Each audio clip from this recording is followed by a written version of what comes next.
चलो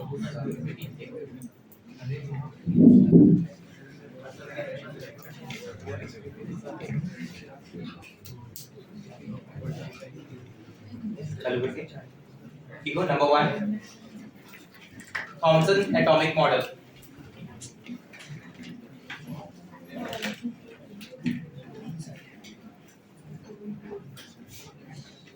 first one Thomson atomic model.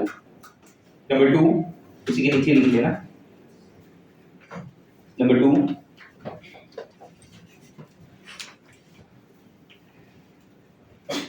Second Rutherford's atomic model. Rutherford atomic model.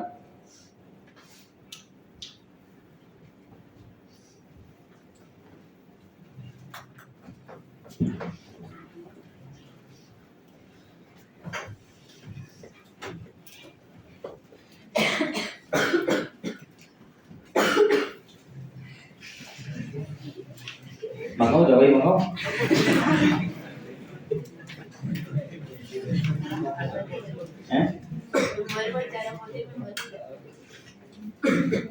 अभी दिख रहे हैं कुछ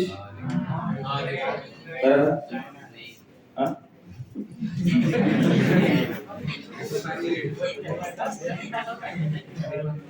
लास्ट सेकेंड लास्ट में किसको नहीं दिख रहे हैं?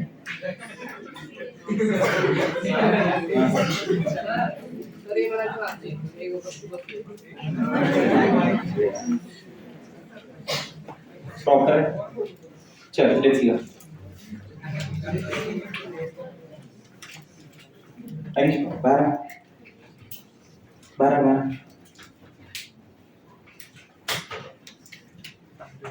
जल्दी आ जाओ। बैग लेके आ जाओ, बुक लेके।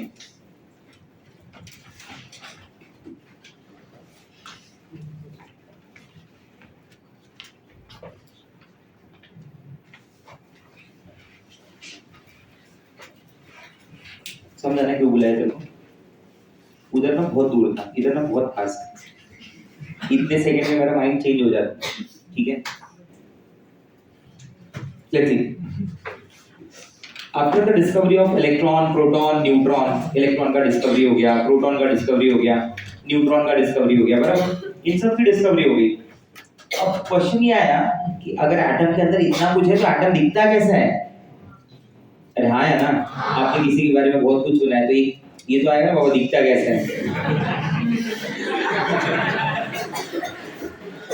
तो बस ये क्वेश्चन मारता। तो सबसे पहला अब किसको पूछेंगे? जिसने इस बारे में बताया होगा।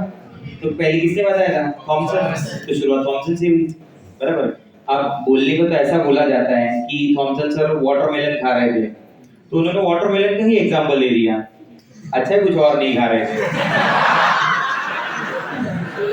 हाँ बच्चा, चलो इसी को पढ़े करो। मतलब खिचड़ी का एग्जांपल है, खिचड़ी इज एन ये एटम हो। तो लोग क्या बोले कि जो वाटरमेलन है ना, तो ये बेसिकली जो वाटरमेलन है, ये वाटरमेलन ही एटम है। तो लोगों ने पूछा कैसे? बोला देखो लॉजिक सुनना पड़ता है, ठीक है? लिसन। बोला नेचर में कोई भी चीज ना जब अपने आप को स्टेबल करना चाहती है तो it try to minimize its potential energy. It try to minimize its potential energy. तो स्फेरिकल में सबसे ज्यादा होता है कि वो अपने आप की एनर्जी को क्या करता है? कम करता है, पोटेंशियल एनर्जी को। एनर्जी जितनी कम होगी उसकी स्टेबिलिटी उतनी ज्यादा होगी। ये बात तो क्लियर हो गई। तो बोला इसलिए स्फेरिकल होना चाहिए। दूसरी बात, ये जो वाटरमेलन है इसमें जो रेड रेड वाले पार्ट है, बच्चे वाले पार्ट, जो रेड पार्ट है जो अपन खा रहे हैं, बराबर, ये बेसिकली है प्रोटॉन्स। ये है वो पॉजिटिव चार्जेस। कौन है ये? Positive charges. और ये जो बीच बीच में इसके सीड है, ये इसके इलेक्ट्रॉन्स। तो इसका मतलब कि एटम के अंदर जो उसका मास है, वो मास एक जगह पे नहीं है। That mass is uniformly distributed. अब जैसे इस क्लासरूम में जो स्टूडेंट्स बैठे हैं वो यूनिफॉर्मली डिस्ट्रीब्यूट हो गए ना? नहीं समझा मेरा बात? ठीक है, तो वो यूनिफॉर्मली क्या हो रहे हैं? डिस्ट्रीब्यूट हो रहे हैं। तो वैसा उसने भी बोला कि जो मास है, that mass is distributed uniformly through out that, बराबर? और सीड को क्या बोला उसने? Electrons. That's why the model, this Thomson's atomic model, is also called as watermelon model. उन्होंने क्या बोला कि ये ओवरऑल ना इलेक्ट्रिकली न्यूट्रल है, there is a electrostatic force of attraction between the positive charges and the, ठीक है। ये सारी बातें हुई, इतने पे ही थॉमसन्स एटॉमिक मॉडल खत्म हो गया। ये पॉइंट्स लिखे हुए हैं कि J Thomson propose that an atom possesses a कौन सा शेप, स्फेरिकल। तो पहला पॉइंट ये हो गया स्फेरिकल शेप, जिसकी रेडियस कितनी मानी गई 10⁻⁻⁻. जो the electrons are embedded into it in such a manner as to give the most stable electrostatic. This model is also known as plum pudding or resin pudding. plum pudding समझता है? जैसे मान लो कि मैं बोलता हूँ ये छोटा सा केक है, बराबर, ठीक है, पुडिंग, बेसिकली केक नहीं बोलना चाहिए, पुडिंग, और इसके ऊपर वो चेरी रखा हुआ है, बराबर, तो ये चेरी क्या हो गया, इलेक्ट्रॉन हो गया, और ये क्या हो गया, प्रोटॉन। ऐसा मॉडल बोला है, ठीक है। याद रखें क्या क्या नाम दिए गए, तो 3 नाम दिए गए, पहला नाम प्लम पुडिंग और watermelon. It can be visualized as a pudding और watermelon of positive charge with plums और एम्बेडेड। मतलब सीड क्या हो गया, इलेक्ट्रॉन, और जो रेड पार्ट है वो क्या हो गया, प्रोटॉन, पॉजिटिवली चार्ज हो गया। आया समझ में? An important feature of this model is that the mass of the atom is assumed to be uniformly distributed over the atom. जब बात हुई कि कैसे दिखेगा, तो ये कुछ इस तरीके से दिखता है। ये रेड पार्ट है, ये पूरा रेड पार्ट क्या है, पॉजिटिव स्फीयर, ये क्या है, नेगेटिव स्फीयर, बराबर। इतने पे बातें खत्म हो गई। तो अगर मैं आपको बोलूं कि थॉमसन्स मॉडल को ब्रीफ करो, तो आप मुझे क्या पॉइंट्स बोल देंगे? बोले सर सिंपल है, देखो थॉमसन ने बोला कि एटम का शेप क्या है, स्फेरिकल, बोला इसके अंदर इलेक्ट्रॉन्स है और प्रोटॉन्स है। वो इलेक्ट्रॉन कौन से हैं, सीड वाले, प्रोटॉन जो है दूसरा पार्ट है, ठीक है। और तीसरे पॉइंट में क्या बोला कि इसका जो मास है वो यूनिफॉर्मली क्या है, डिस्ट्रीब्यूटेड है। खत्म, थॉमसन्स मॉडल ओवर। तो इससे कुछ सीखने को मिला नहीं, सिर्फ इतना पता चला कि एटम जो है वो स्फेरिकल है। मेन जो बात है वो कौन से में है, रुदरफोर्ड्स मॉडल ऑफ एन एटम। रुदरफोर्ड्स का एक एक्सपेरिमेंट है जिसको बोलते हैं अल्फा स्कैटरिंग एक्सपेरिमेंट। क्या बोलते हैं, अल्फा स्कैटरिंग एक्सपेरिमेंट, ठीक है। This is a source of alpha particle, ठीक है, जो क्या एमिट कर रहा है, alpha particles. Source of alpha particle, alpha particle emit करेगा ना। ये अल्फा पार्टिकल पास हो रहा है ये स्लिट से, स्लिट मतलब समझता है एक छोटा सा उसमें होल होगा जिसके थ्रू ये पास होके आ रहा होगा, बराबर। किसके ऊपर आ रही है, थिन गोल्ड फॉइल के ऊपर आ रही है, किसके ऊपर, thin gold foil. The thickness of this gold foil is less than 0.0001 centimetre.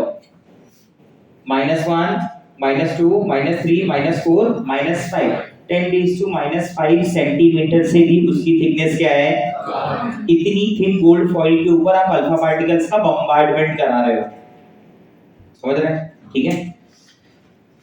आपको ये भी पता है कि अल्फा पार्टिकल जो होते हैं, बराबर, वो मैसिव पार्टिकल्स हैं, अरे मास है ना उनके पास अच्छा खासा, ठीक है, उसकी बम्बार्डमेंट हो रही है।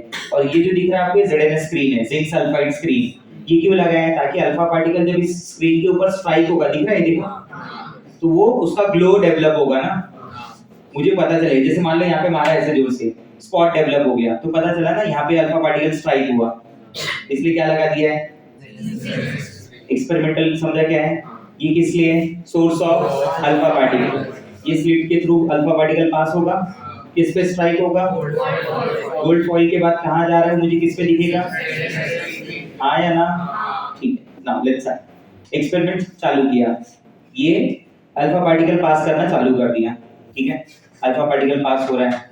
तो व्हाट ही ऑब्जर्व, उसने क्या ऑब्जर्वेशन की, अब वो देखते हैं। उसे ऐसा दिखा कि most of the alpha particle remains undeviated. यहां से अल्फा पार्टिकल जा रहा है और सीधा सीधा ही निकल जा रहा है। अब समझ रहे मेरी बात को, वो अल्फा पार्टिकल जो जा रहा है वो सीधा सीधा ही निकल जा रहा है, कोई चेंज ही नहीं आ रहा है।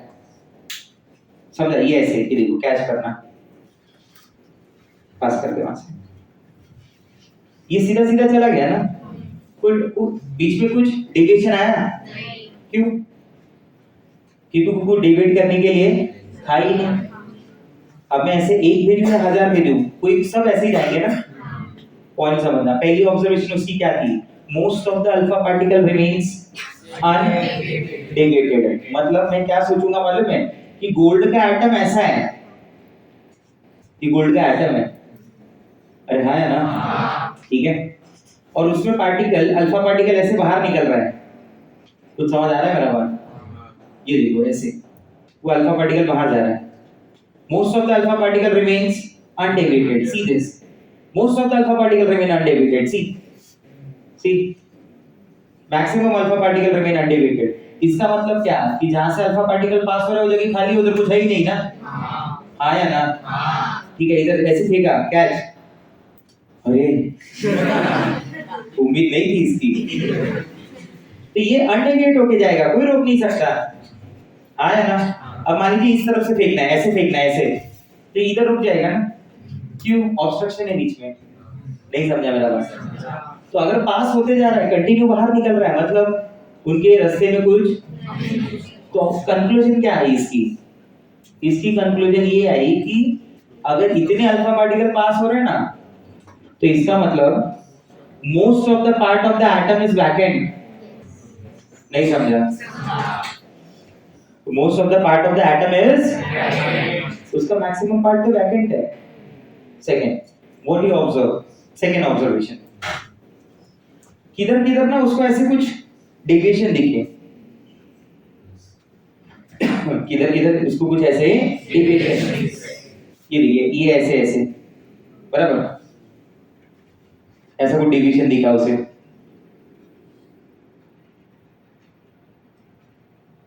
ऐसा कुछ डेविएशन दिखा, समझ रहे मेरी बात? तो डेविएशन मतलब क्या हुआ कि यहाँ पे कुछ तो था जिसने उसको रिपेल कर दिया, तो रिपेल करने की बातें पे दो पॉइंट आ गए। पहला, alpha particle is positively charge, that you know very well, कल ही 2-3 बार चिल्ला चिल्ला के बोला था, doubly ionized helium carrying a charge of +2, carrying a charge of +2, doubly ionized helium, doubly ionized helium, ठीक है? पढ़ाने के टाइम पे ना फोकस इधर होना चाहिए, वरना आप क्लास के बाहर भी जा सकते हैं, ये ऑप्शन है तुम्हारे पास, अगले के घर पे चले जाए, हमेशा के लिए चले जाए, ये फालतू का नॉनसेंस मैं नहीं सह सकता। इधर देख रहा है उधर देख रहा है, क्या नाटक चल रहा है? सिंपल सा बात बताया है, पढ़ाने के टाइम पे कुछ भी फालतू का नाटक नहीं चाहिए, तो ये बात एकदम क्लियर है।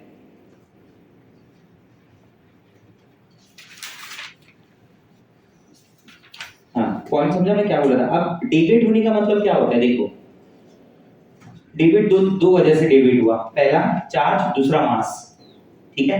Consider me as alpha particle, मैं पॉजिटिवली चार्ज हूं, बोलो हाँ या ना? ठीक है, तो सामने अगर मैं वहां से डेविएट हुआ, मतलब जो सामने चार्ज था वो भी क्या था? पॉजिटिव, और मुझे डेविएट करने का मतलब सामने वाला बॉडी कितना मैसिव होगा, क्योंकि मेरा खुद का 4 प्रोटॉन का मास है, 4 AMU, याद है? तो ये सिचुएशन कैसी मालूम है कि मैं आपको दो एग्जांपल से समझाता हूँ, ठीक है? कि मान लो मैं अल्फा पार्टिकल और ये रास्ते में ये है, तो ऐसा पार्टिकल के पहले साइड हट, उधर तक चला गया, 4 लोग गिर गए, हाँ या ना? ये शायद पहले हो रहा था, अगर कोई पार्टिकल गिरा होगा तो अल्फा पार्टिकल को उससे फर्क नहीं पड़ा ना, वो पार्टिकल तो क्या था, छोटा था, उसको हटा के सीधा सीधा निकल गया वो, नहीं समझा मेरा बात? अब दूसरे वाले में क्या हुआ? अल्फा पार्टिकल डेविएट हुआ, तो अभी वो बॉडी कैसी है? अभी वो बॉडी ऐसी है, क्या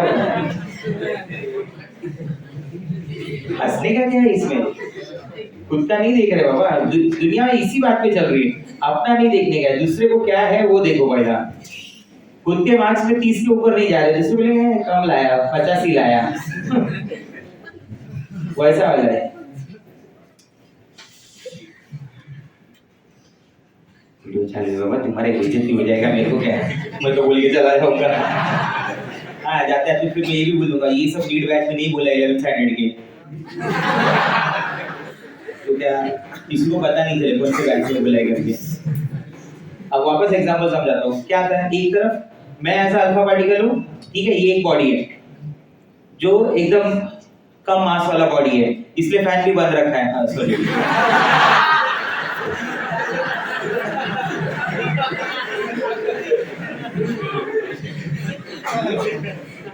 तो ये बॉडी को क्या ऐसा जोर से धक्का मारा, वो बॉडी उधर चली गई, 4 लोग और गिरे, चारों ऐसे ही बैठे बाबा। कई सारे ऑप्शन एग्जांपल देने के। अब दूसरी तरफ की बॉडी से यू नो वेरी वेल,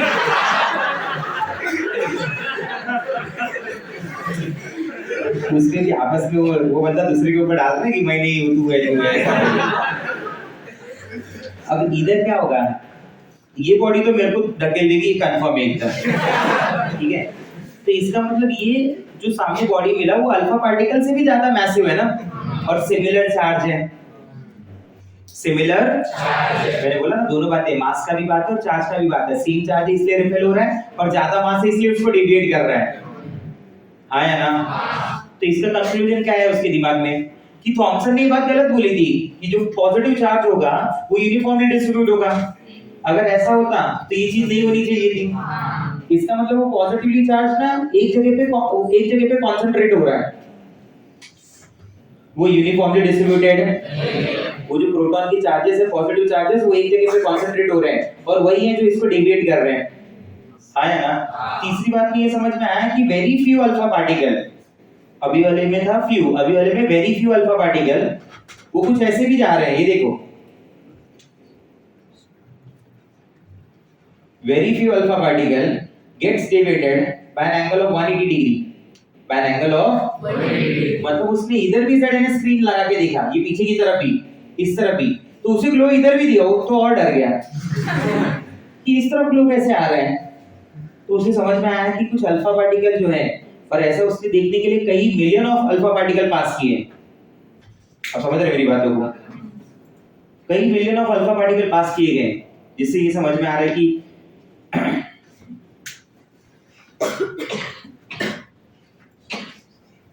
इधर बैठ जाए, इधर स्क्रॉल करना, हाँ हर बार थोड़ी मैं उधर आऊंगा, तो इधर पड़ा कि स्क्रॉल करो जाके। अरे इसलिए मैं, ये बेचारा तो इसकी सांस इधर रुक गई, उधर से दो जल्दी, इधर से तो पता ही नहीं। मतलब उसने ऐसा उसकी आंखों से मैं पढ़ लिया कि और 10 मिनट अगर ऐसे बैठे रहे सर तो मेरा एडमिशन तो कम हो जाएगा। तो बोलना पड़ा कि नहीं बाबा हटा देता हूँ, ठीक है। कुछ तो बहाना देना था ना, इसलिए बिठाया उधर स्क्रॉल करने के साथ। तो एक पार्टिकल का समझा, most of the alpha particle remain undeviated, few alpha particle gets deviated by some angles, ठीक है, less than 90, more than 90 हो सकता है वो, और कुछ very few alpha particle gets deviated by an angle of 180 degree। तो इससे ये बात क्लियर हो गई कि वो जो वॉल्यूम है उस बॉडी का, जो पॉजिटिवली चार्ज बॉडी है जिसके मास की बात हो रही है, उसका जो वॉल्यूम है ना, that volume is very small। I hope you understand the difference between mass and volume।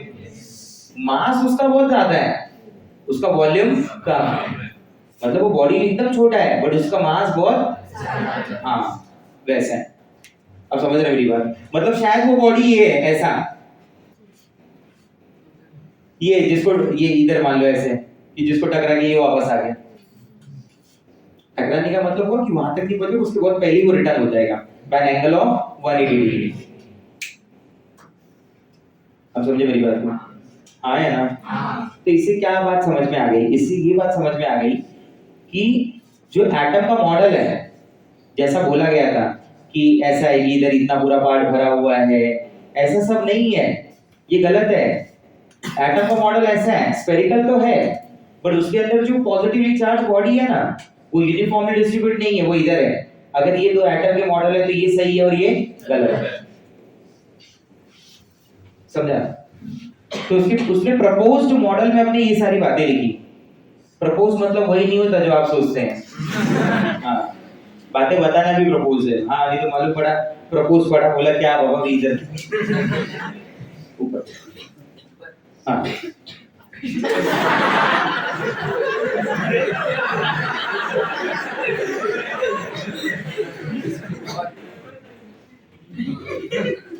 तो ऑब्जर्वेशन और थोड़ा सा करते हैं, ये याद से क्या था, सीख जाएगा, रोज बेटा की ट्रेनिंग दूंगा। हाँ इधर तक बोला था।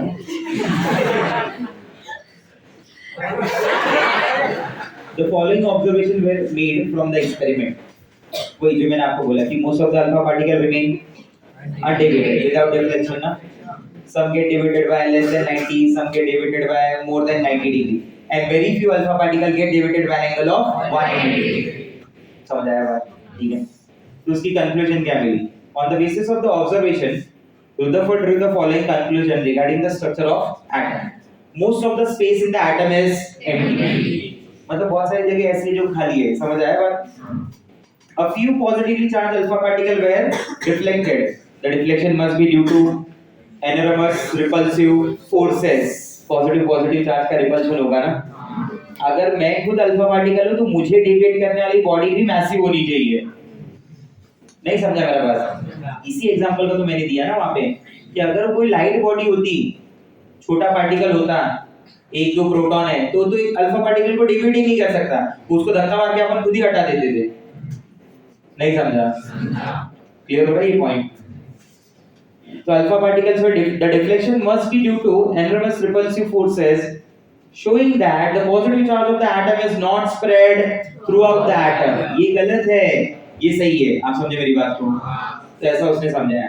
उसने वॉल्यूम के टर्म्स में ऐसा बोला कि देखो, that volume of the nucleus is very small as compared to the volume of the atom. ठीक है.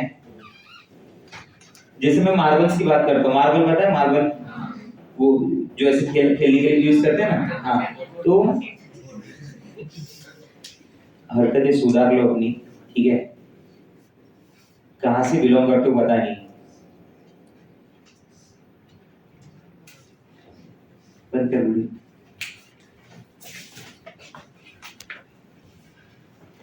समझा नहीं गया तो बताया नहीं ना कभी ये लोगों को कुछ.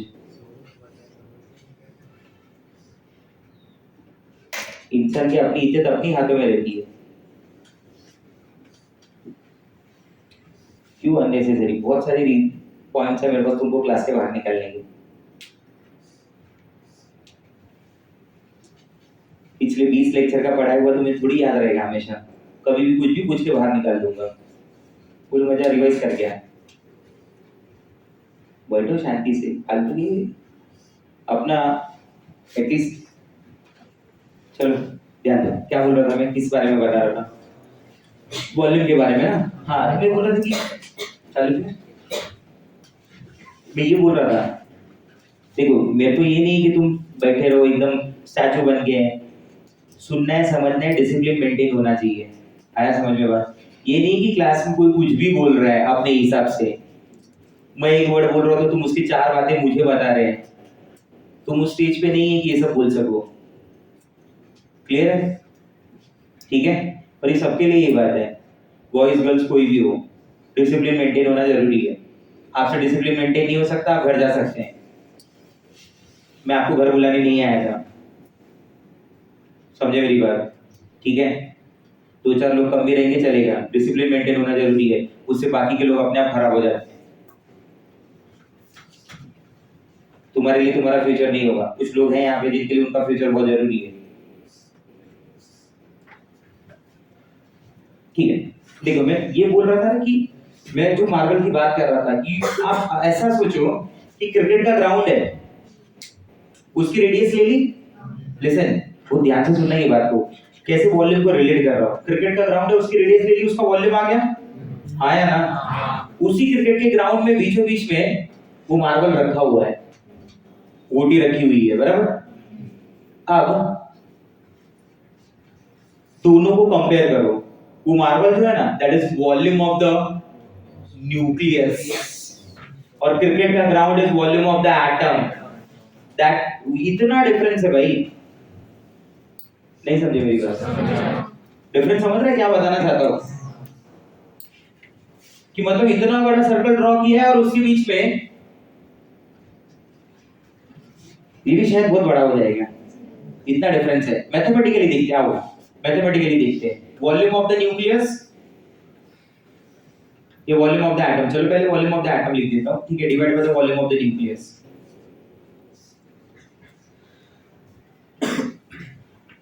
ठीक है. You tell me, for volume मतलब क्या? 4/3 पाई आर क्यूब। स्फेरिकल ही है ना, एटम भी स्फेरिकल है और न्यूक्लियस भी क्या है, स्फेरिकल ही मान रहे हैं अपन, स्फेरिकल बॉडी बोल रहे हैं। 4/3 पाई आर क्यूब डिफरेंशिएट करने के लिए, वरना तुम पूरा कैंसिल ही करके 1 लिख देंगे। इसको मैं रेडियस ऑफ एटम लिख देता हूं, इसको मैं रेडियस ऑफ न्यूक्लियस लिख देता हूं, ठीक है। 4/3 pi gets cancel. What is the radius of atom? 10 to the power -10 बराबर मीटर, ऊपर क्या आ गया cube. Radius of nucleus is 10 to the power -15 metre. 1 fermi होता है, अगर कभी याद हो, सुना रहेगा आपने, क्यूब बराबर। Cube cube gets cancel. अरे क्या यस, हाँ वो हाँ भी बोलते, बोले यस, क्यूब क्यूब कैंसिल, तब तो हो गया फिर खत्म। 2 का स्क्वायर अपॉन 4 का square, square square gets cancel, 2/4। Maths model हो गया क्या तुम्हारा, लग रहा है?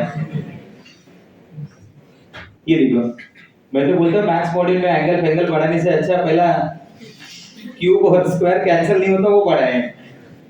-10 का क्या हो जाएगा बोलो? 10 to -10 का क्या हो जाएगा? 10 to -13। 15 का क्या हो जाएगा बोलो? हाँ -45 metre cube, metre cube, metre metre cube gets हाँ अभी कैंसिल है, क्योंकि वो रेशियो वॉल्यूम का है ना भाई। यूनिट कैसा आएगा? नहीं समझा?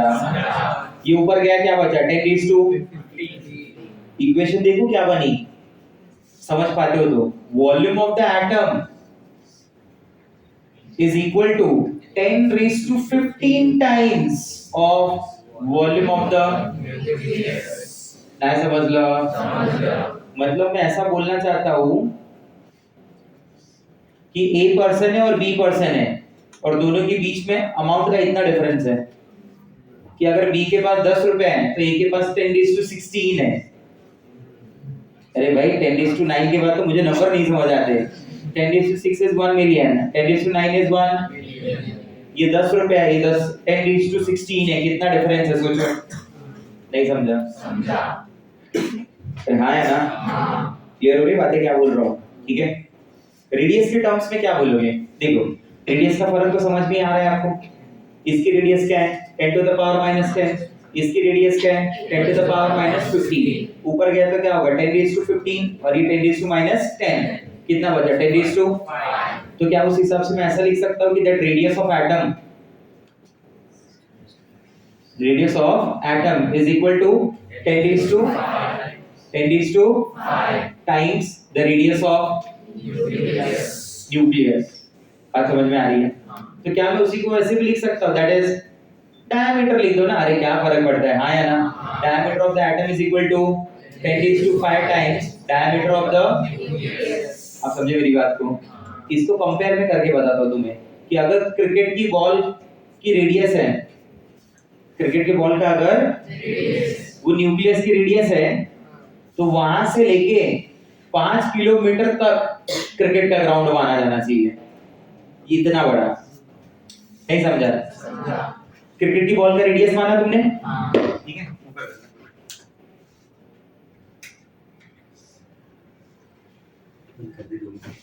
चेंज करना पड़ेगा। ये देखो, समझा मैं जो बोल रहा था कि अगर मैं इसी ये वो क्रिकेट के बॉल का जो रेडियस है उसकी रेडियस के हिसाब से कंपेयर करो अगर, तो ये क्रिकेट की बॉल की रेडियस हुई, यहाँ से 5 किलोमीटर तक क्रिकेट का ग्राउंड होगा फिर। हाँ इतना 5 किलोमीटर, समझ रहे हैं? बोलो हाँ या ना? ठीक है, यहाँ से स्टेशन 2.5 किलोमीटर के आसपास होगा, उसका भी डबल समझ लो। हाँ 2.5 ढाई नहीं समझता? उस दैट कौन था ढाई नहीं समझ रहा था? बाबा फिर उसको अमेरिकन एक्सेंट में बात करना पड़ेगा। ढाई नहीं समझ आ रहा है? अरे 2.5 ना? अरे वापस आना।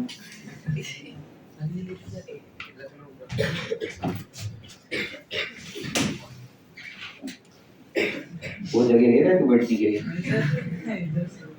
इस अरे ठीक है, उसको उधर भेज देगा क्या? सीटी में ट्रांसफर हो जाएगा बेचारा। देखो समझा डिफरेंस दोनों का? ये रहा वो पॉइंट। ये जो मैंने लिख के दिया ना, ये यहाँ पे थियरी में लिखा है, वहां पे मैंने मैथमेटिकल फॉर्म लिखी है उसकी। ठीक है, the radius of the atom is about 10 raised to minus 10 meter, while that of nucleus is 10 raised to minus 15 meter. This difference in size by realizing that if a cricket ball represents a nucleus, then the radius of atom would be about 5 kilometre. अब सोच लो, समझा मेरा बात? ठीक है? तो ये वही ऑब्जर्वेशंस हैं जो मॉडल में आपने बात किया था कि मॉडल में ना दो पार्ट होंगे. प्रपोज्ड मॉडल जो है ना, प्रपोज्ड मॉडल, तो प्रपोज्ड मॉडल में दो पार्ट में बात हुई कि देयर आर टू पार्ट्स. एक जो बॉडी वाला पार्ट था उसका नाम दिया गया न्यूक्लियस.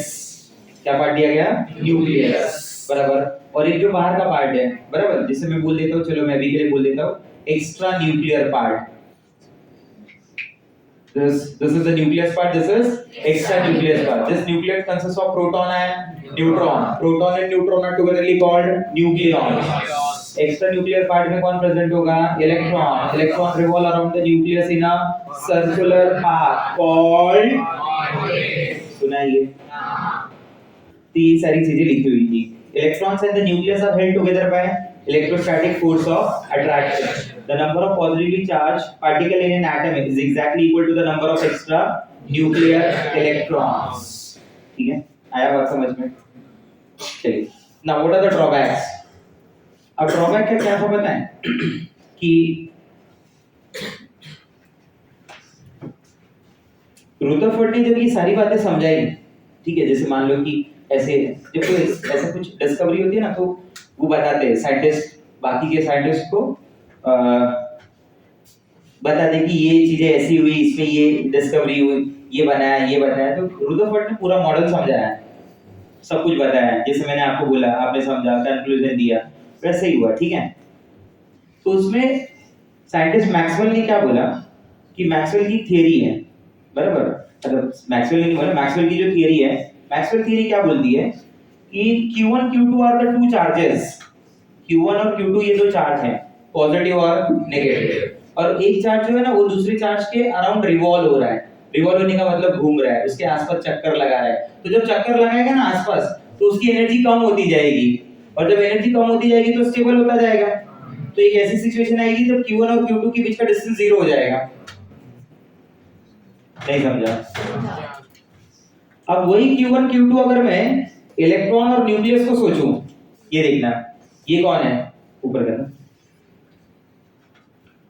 ये इलेक्ट्रॉन है मेरे लिए Q1 और ये न्यूक्लियस है मेरे लिए Q2. तो मैंने क्या बोला? Electron revolve around the nucleus in a circular path. तो उस हिसाब से अगर ये न्यूक्लियस के रिवॉल्व होगा, अपनी एनर्जी को रेडिएट करेगा, लूज करेगा, धीरे-धीरे एनर्जी कम होती जाएगी, तो एक दिन तो उसी न्यूक्लियस के अंदर गिर जाना चाहिए ना. इन सब के लिए होने वाला समय जो है वो 10⁻⁻10 सेकंड्स. शायद जितनी देर में बोला उतनी देर में चला भी गया. हाँ या ना? तो that atom should be highly unstable. But practice में तो ऐसा कुछ होता ही नहीं है ना. प्रैक्टिकली एटम अनस्टेबल नहीं है, वो तो एग्जिस्ट हो रहा है ना. हाँ या ना? समझा? ये चीज थी. तो ये क्वेश्चन आया कि इसमें क्यों नहीं हो रहा है? फिर थियरी में समझा क्या बोला कि Q1 Q2 जो चार्जेस हैं उसमें अगर Q1 रिवॉल्व हो रहा है अराउंड Q2, तो उनके बीच का डिस्टेंस क्या होगा? कम होगा, और Q1 Q2 पास में आ जाएंगे. उस हिसाब से अगर न्यूक्लियस में ऐसा हो रहा है तो इलेक्ट्रॉन किसके अंदर गिरना चाहिए? और इसके लिए होने वाला समय टाइम कितना लग रहा है? ये time taken for this is 10⁻10 seconds only.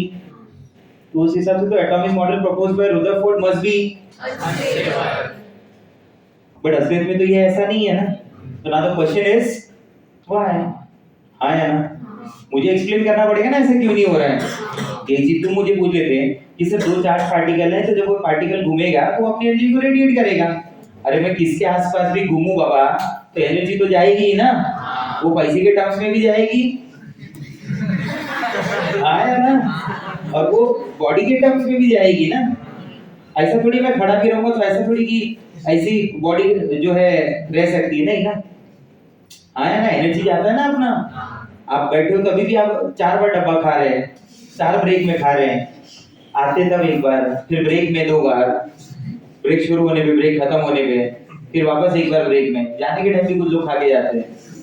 सोचो, तो यहाँ पे तो अपन रिवॉल्व हो रहे हैं, नहीं समझा मेरा बात? क्लियर हो रहा है पॉइंट? सेकंड जो ड्रॉबैक है उसको आप समझने के लिए थोड़ा टाइम लगेगा अभी के लिए, that is related with the spectrum, ठीक है? तो सेकंड वाले ड्रॉबैक को भी डिस्कस नहीं कर रहे हैं हम लोग, ठीक है? Next,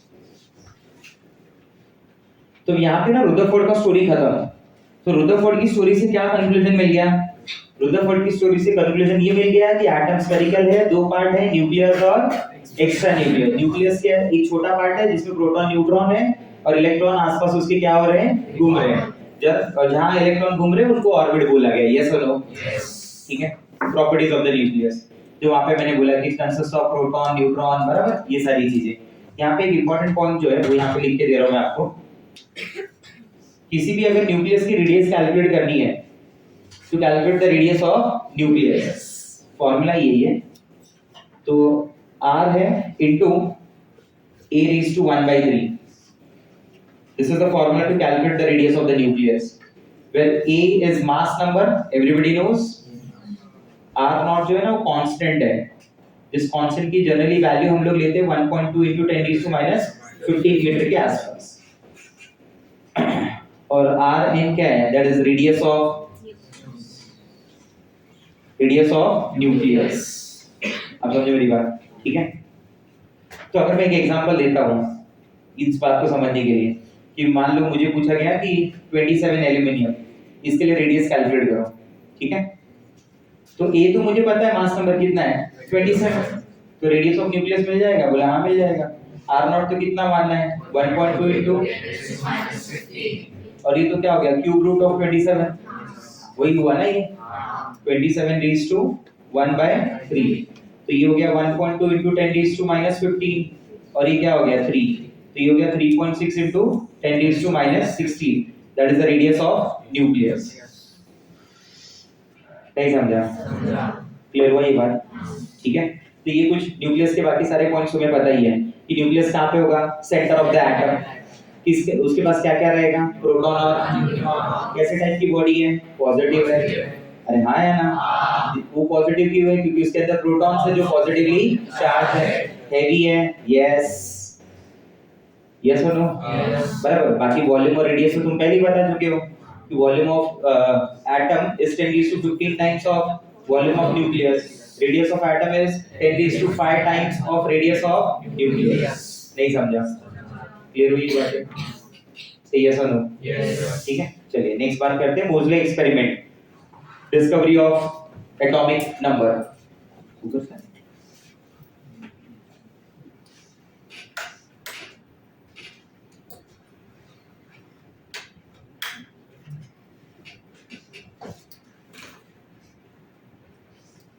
Now, let's talk about the Moseley's experiment. ये वो ईयर लिखा हुआ है जिसमें उसने ये इन्वेस्टिगेशन की हुई है, ठीक है? उसका डेट ऑफ पता चला मेरे बोलने के पहले तुम बोले एक ही साल, अलग ही मचा दिया भाई ने तो।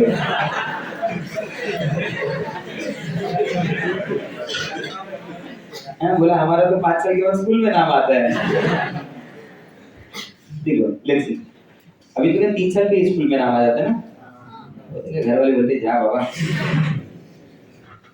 आईआईटी के लिए तो पहले महीने में ही एडमिशन देना पड़ता है, लेट हो जाएगा नहीं तो फाउंडेशन छूट जाएगा।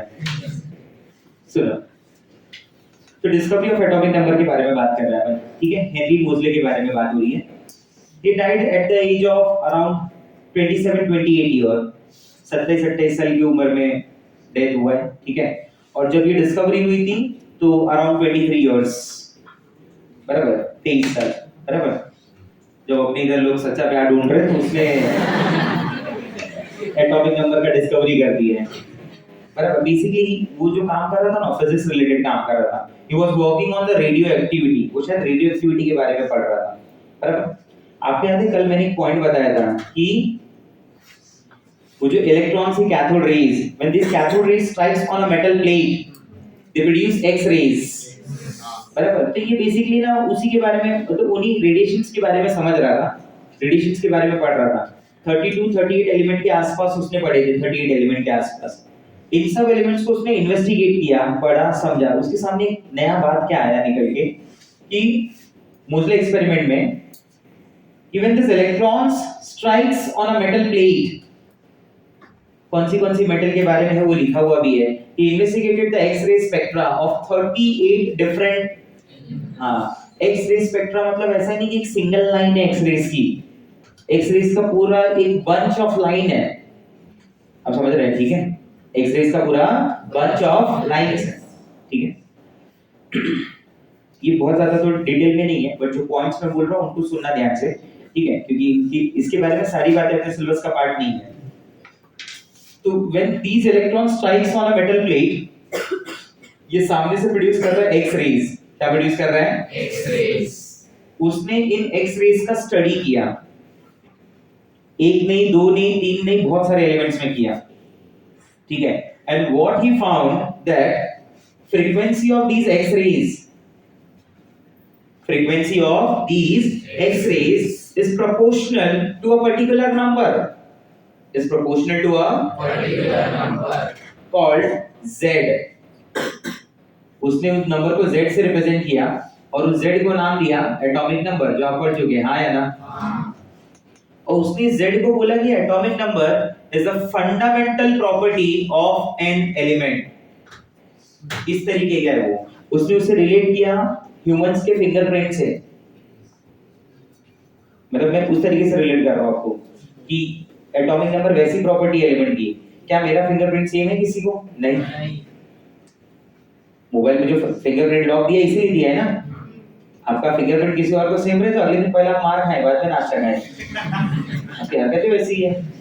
तो आज सुबह उठने के बाद तो 2 दिन के बाद तो एक दिन तो प्रोसीजर वही, आज चप्पल है, आज झाड़ू है, हाँ 4 ऑप्शन के लिए चूज कर लो कौन सा है। चौथे में तो लिखा भी ऑल ऑफ दीज। तो समझा फिंगरप्रिंट देने का क्या क्या लॉजिक है। पैटर्न लॉक तो क्या पता चल जाता था ना, कोई ना कोई ऐसा देख लेता था, हाँ ऐसा बना है, जेड बना है, उसका नाम एन से आ रहा है ना तो एन बनाया रहेगा। ऐसे वाले भी तो रहते हैं, वो अलग ही चलते हैं वो लोग। तो अपने में से तो कोई नहीं है ना भाई, पढ़े पे ध्यान दे पड़ेगा, हाँ तो तुम्हारे रिजल्ट में फेल बन के आएगा। तो उसने बोला कि ये नंबर ऐसा है, इतना फंडामेंटल है। ये नंबर उसने कैसे फाइंड आउट किया? ये नंबर फाइंड आउट करने के लिए उसने एक्स-रेज की काफी स्टडी की है। 10, 11, 12 एलिमेंट को उसने वो जो स्पेक्ट्रा है ना उसको पढ़ा है, समझा है, कुछ कांस्टेंट्स ढूंढ के निकाले हैं। क्योंकि ये तो मैंने सिर्फ प्रोपोर्शनलिटी लिखी, इक्वेशन पूरी ये है कि square root of frequency is equal to a into z minus b। This equation is called Moseley's equation. What it is called? Modular equation, where a and b are constants. Where a and b are constants. Where basically a is related with the proportionality constant and b is related with the number of lines found in that X-rays spectra. किसमें कितनी line मिलेगी ये मैं भी नहीं बता सकता आपको, वो एक्सपेरिमेंट से ही पता चलता है, ठीक है। तो a और b की वैल्यूज आपको अगर गिवन हो, फ्रीक्वेंसी गिवन हो, तो मैं क्या z कैलकुलेट कर सकता हूँ? Answer is yes. मुझे ये समझना है, मुझे ये पढ़ना है। सर ए क्या है, बी क्या है? मैं पहले ही बोल चुका, ए और बी आपके अब किसी काम का नहीं है, आप सिर्फ कांस्टेंट बोल के आगे बढ़ेंगे, ठीक है। देखिए, तो अगर मान लो मैंने एक एग्जांपल ऐसा बोला,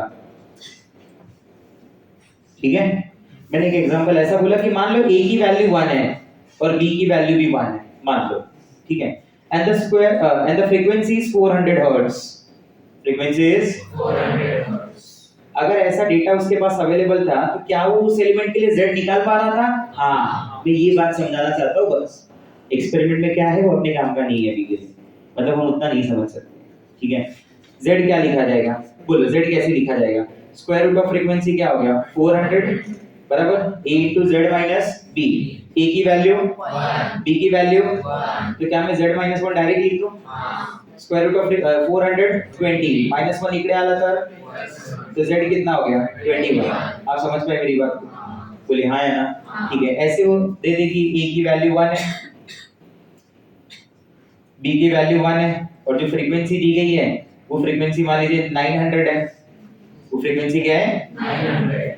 तो उस हिसाब से स्क्वायर रूट ऑफ फ्रीक्वेंसी क्या हो गया? 900 is equal to z minus 1। ये 30 आ जाएगा, z की वैल्यू क्या होगी? क्या मेरी बात को समझ पा रहे हैं? बोलो हाँ या ना? और उसने इस पॉइंट से सबसे इंपॉर्टेंट पॉइंट क्या समझाया कि जो एटॉमिक नंबर है, atomic number is the fundamental property of an element. Atomic number is the fundamental property of an element. और इसी स्टेटमेंट के बाद, इसी लाइन के बाद मॉडर्न पीरियोडिक टेबल आया था जिसमें elements were arranged according to their increasing atomic number, atomic mass के कॉन्सेप्ट को डिस्कार्ड किया गया था, याद है? तो ऐसा नहीं कि मॉडर्न पीरियोडिक टेबल मेंडलीव ने बनाया, एलिमेंट को अरेंज करने के लिए बहुत सारे लोग थे। अगर कोई पूछे कि मोज़ले ने बनाया, अगर कोई पूछे कि मोज़ले का सबसे बड़ा कंट्रीब्यूशन क्या है, answer is Moseley he discovered atomic numbers. इस बात पे आप ध्यान देंगे, ठीक है? Next please. ये क्वेश्चन भी दिया है, tan 45 डिग्री समझ जाएंगे थोड़े दिनों में। पता है tan 45 डिग्री की क्या वैल्यू होती है? अरे स्मार्ट है तुम, थोड़ा बोल। हाँ, याद है ये representation? Elements are represented as A, X, Z, where A is the mass number, Z is the atomic number, X is element. Next please. जिसमें पहला टर्म आता है आइसोटोप्स, 1H1। आइसोटोप्स क्या थे? आइसोटोप्स आते हैं atoms of the same element, isotopes आते हैं atoms of the same element having same but different। Simple सी बात है भाई, एलिमेंट तभी सेम होगा जब एटॉमिक नंबर सेम रहेगा। अब कभी ऐसा हो ही नहीं सकता कि एलिमेंट जो है वो अलग अलग है और एटॉमिक नंबर सेम है, तो वो बात ही गलत हो गई ना इतनी सारी। हाँ या ना? तुम बोल रहे हो मेरा फिंगरप्रिंट इसका फिंगरप्रिंट सेम है, दो अलग इंसान है, हो ही नहीं सकता फिर ये, तब तो अलग ही डिफेक्ट चल गए। हाँ या ना? वही हुआ ना फिर तो। नहीं समझा मेरा बात? 1H1, 2H1, 3H1। If I ask you the number of proton in this, क्योंकि ये नंबर मास नंबर, ये एटॉमिक नंबर है ना, which represent the number of proton or electron। Tell me the number of electron here। 1 1 1। Tell me the number of neutron। Neutron कैसे निकालते थे बताओ? अपर number minus 1 minus 1 0। number of neutron 0।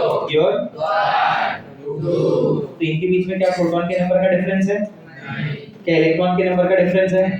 क्या number of neutron का difference है? हाँ, neutron का difference है। Are they differ by mass number? Yes. Are they differ by atomic number? No.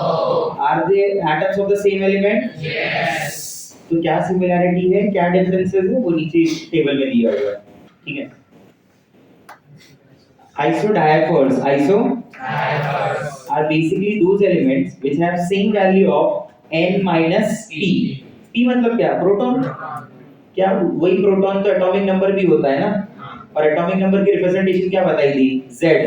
अरे AXZ ना, तो मैं n minus p की जगह क्या n minus z भी बोल सकता हूँ?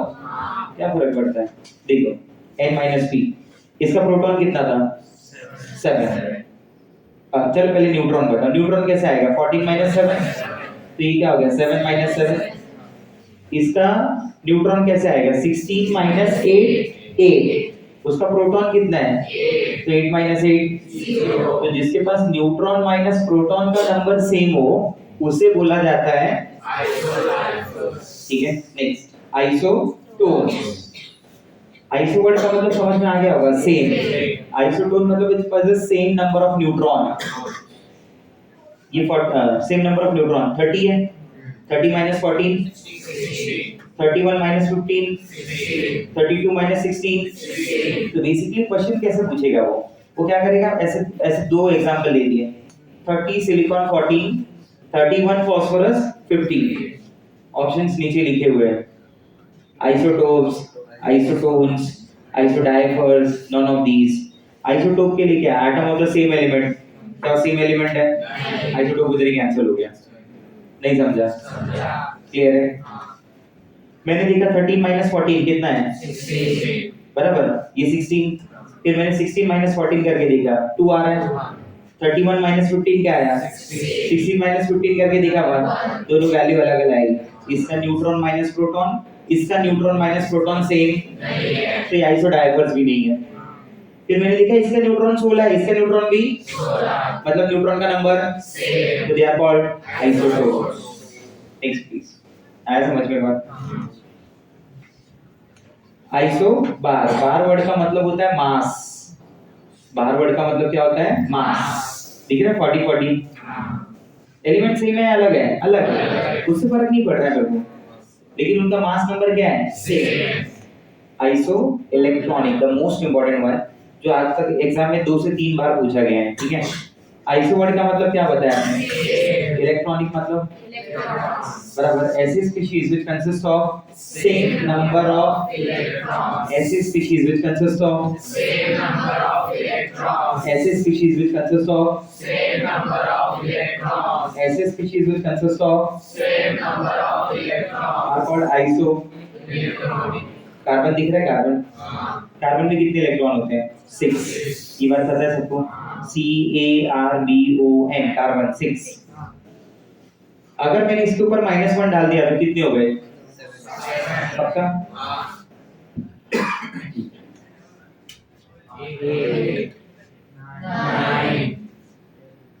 लिखने दो। नाइट्रोजन कितनी? 7 होता है भाई, याद कर लो ये सब, इज्जत खराब करोगे अपनी कहीं पे।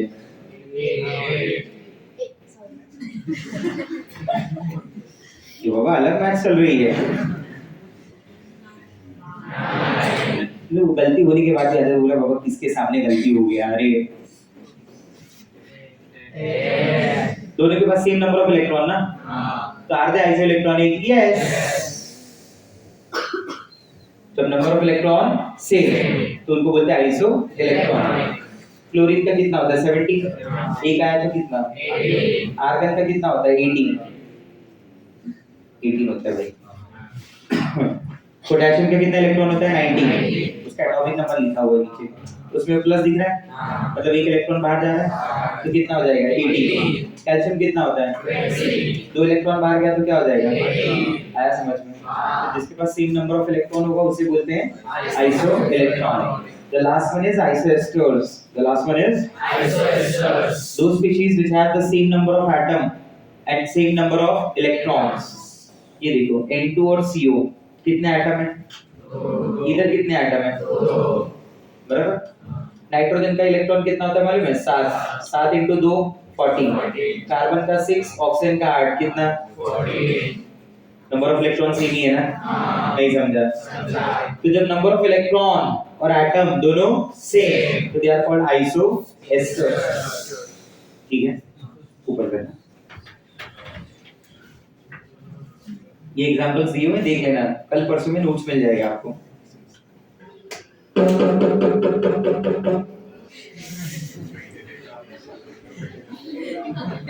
हाँ, सी these are the differences, similarities and differences। ये differences समझा? जो मैं तभी बोल रहा था ना कि their mass numbers are same or different, वही वाली चीज। तो ये टेबल में दिया हुआ है, ठीक है? तो जब नोट्स मिलेगी तो देख लेना। 2 पेज में तो ये टेबल ही है, इसलिए वो 9 पेज दिख रहा था। ठीक है, आया समझ में? चलो ये कॉपी कर लेंगे, वो कॉपी कर लेंगे।